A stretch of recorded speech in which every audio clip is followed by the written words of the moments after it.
తిరుపతిలోని నేషనల్ సంస్కృత యూనివర్సిటీలో జరిగిన దారుణ ఘటనపై incharge VC Rajinikanth Shukla Tirupati west పోలీసులకు ఫిర్యాదు చేశారు. వారి సెల్ ఫోన్లను సీజ్ చేసి పరిశీలిస్తున్నట్టు సమాచారం. ఈ ఘటనపై విద్యార్థి సంఘాలు ఆందోళన వ్యక్తం చేస్తూ దళిత విద్యార్థినికి న్యాయం చేయాలని, నిందితులను వెంటనే అరెస్ట్ చేయాలని డిమాండ్ చేశాయి.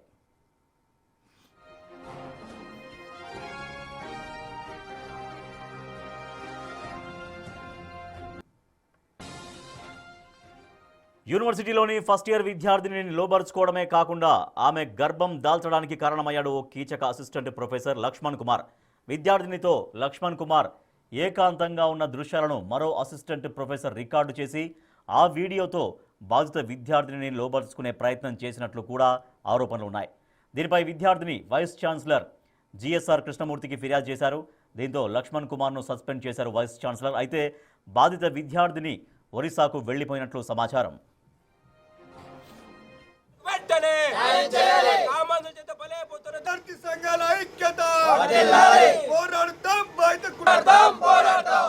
దేశవ్యాప్తంగా ప్రసిద్ధి చెందిన సాంస్క్రిట్ విద్యాపీఠంలో ఈరోజు ఒక దళిత విద్యార్థిని అతి కిరాతకంగా ఈరోజు విద్యాబుద్ధులు నేర్పించి పాఠాలు చెప్పి వాళ్ళని మంచి భవిష్యత్తుకి మార్గాలు చూపించినటువంటి ఒక ప్రొఫెసర్లు ఈరోజు ఒక దళిత విద్యార్థిని అతి కిరాతకంగా లైంగికంగా వేధించారు.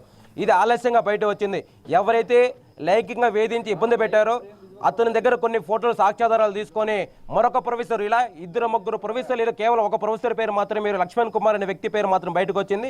అతన్ని చట్టప్రకారంగా సస్పెండ్ చేసినాము, అరెస్ట్ చేస్తామని చెప్పి కూడా ఇక్కడ చెప్తా ఉన్నారు. మేము ఈ రాష్ట్ర ప్రభుత్వాన్ని, కేంద్ర ప్రభుత్వం ఒకటే కోరుతా ఉన్నాం. ఒకవైపు యూనివర్సిటీ అభివృద్ధి కొరకు లక్షల కోట్ల రూపాయలు ఫండ్లు రిలీజ్ చేస్తున్నారు, 20 లక్షల రూపాయలు జీతాలు ఇస్తున్నారు. ఈరోజు అదే పేద విద్యార్థికైనా ఒకవేళ తెలియకుండా ఏ ప్రైవేట్ యూనివర్సిటీలోనో కార్పొరేట్ యూనివర్సిటీ జరిగింటే. రెడీగా తిరుపతిలోని నేషనల్ సంస్కృత విశ్వవిద్యాలయంలో దారుణ ఘటన చోటు చేసుకుంది. ఒక దళిత విద్యార్థిని లోబర్చుకుని ఆమె గర్భం దాల్చడానికి కారకుడయ్యాడు ఆ నిందితుడు అసిస్టెంట్ ప్రొఫెసర్ లక్ష్మణ్ కుమార్. మనం బిగ్ టీవీ స్క్రీన్ పైన చూస్తున్నటువంటి అతనే.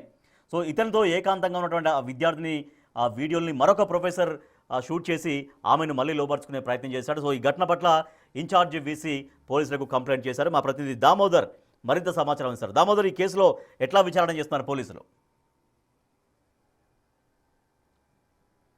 రామ్దాస్, విద్యాబుద్ధులు చెప్పి తల్లిదండ్రులాగా ఉండాల్సిన అధ్యాపకులే ఈ విధంగా కీచక ఉపాధ్యాయులుగా మారుతున్న పరిస్థితి తిరుపతిలో వరుసగా కొనసాగుతుంది. గతంలో ఎస్వి యూనివర్సిటీలోని ఏదైతే ప్రతాప్ రెడ్డి అనే ప్రొఫెసర్ ఈ విధంగా ర్యాగింగ్ను ప్రోత్సహిస్తూ అమ్మాయిలను ఇబ్బందికరంగా వ్యవహరించడంతో అతన్ని సస్పెండ్ చేసి అతని మీద కేసు నమోదు చేశారు. తాజాగా జాతీయ సాంస్కృతిక ఏదైతే సాంస్క్రిట్ యూనివర్సిటీలో కూడా ఇదే పరిణామం చోటు చేసుకుంది.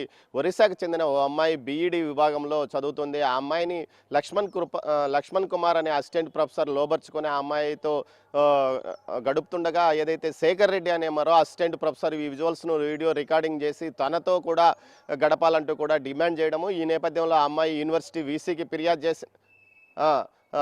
ఫిర్యాదు చేయడం కూడా జరిగింది. రాజేష్, తర్వాత జరిగిన పరిణామాల నేపథ్యంలో ఏదైతే ఈ నెల 1వ తేదీనే అతన్ని సస్పెండ్ చేయడం కూడా జరిగింది అని చెప్తున్నారు అధికారులు. అయితే ఈ విషయాన్ని బయటికి రాకుండా తొక్కిపెట్టాలని చూశారు. ఈ నేపథ్యంలో నిన్న మధ్యాహ్నానికి అనూహ్యంగా విషయం బయటికి రావడంతో ఏదైతే పోలీసులకు ఫిర్యాదు చేశారు. ఈ నేపథ్యంలో పోలీసు అధికారులు బాధిత అమ్మాయి ఫిర్యాదు చేస్తే తప్ప తాము కేసు నమోదు చేయలేమని చెప్పడంతో పాటు డిఎస్పీ ఏదైతే తిరుపతి ఈస్ట్ డిఎస్పీతో పాటు పోలీసు అధికారులు యూనివర్సిటీకి వెళ్ళి యూనివర్సిటీ అధికారులతో సుమారు గంట పాటు చర్చించారు. ఆ తర్వాత యూనివర్సిటీ రిజిస్ట్రార్ ఒక ఫిర్యాదు చేయడంతో అటు లక్ష్మణ్ కుమార్తో పాటు శేఖర్ రెడ్డి మీద కేసు నమోదు చేశారు. ప్రస్తుతం వీరిద్దరి సెల్ ఫోన్లను స్వాధీనం చేసుకుని మొత్తం వివరాలను సేకరిస్తున్నారు. మొత్తం మీద ఏదైతే ఇటు లక్ష్మణ్ కుమార్ వ్యవహారం ఓ స్థాయిలో ఉంటే ఆ తర్వాత శేఖర్ రెడ్డి మరి బ్లాక్మెయిలింగ్కు పాల్పడే ఆ అమ్మాయిని తనతో గడపాలని డిమాండ్ చేయడం మరింత దిగజారుడు తనానికి సూచిస్తుంది. మొత్తం మీద ఈ రెండు విషయాల మీద పూర్తి స్థాయిలో దర్యాప్తు చేస్తున్నాము. ఇద్దరి మీద కేసులు నమోదు చేశామని పోలీసులు అంటున్నారు. మరోవైపు విద్యార్థి సంఘాలు నిన్న అర్ధరాత్రి సమయంలో సాంస్క్రిట్ యూనివర్సిటీ ఆవరణంలో ఆందోళన కొనసాగించాయి. ఆ తర్వాత అక్కడికి వచ్చిన పోలీసులు ఏదైతే కేసు నమోదు చేశామో పూర్తి స్థాయిలో దర్యాప్తు కొనసాగుతుంది, ఖచ్చితంగా కఠినంగా చర్యలు తీసుకుంటామని చెప్పారు.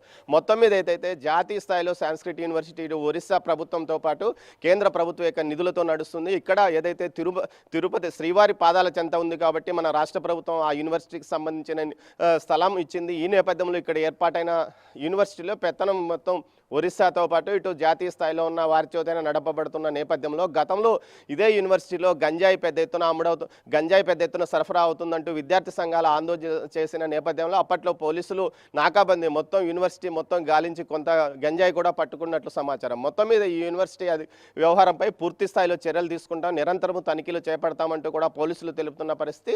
అయితే లక్ష్మణ్ కుమార్ వ్యవహారం ఇప్పటికే సస్పెండ్ అయ్యాడు. అతన్ని ఖచ్చితంగా లక్ష్మణ్ కుమార్తో పాటు అదేవిధంగా శేఖర్ రెడ్డి మీద ఫోక్సో కేసులు నమోదు చేయాలంటూ కూడా విద్యార్థి సంఘాలు డిమాండ్ చేస్తున్నాయి. Rajesh, right, thank you Damodar.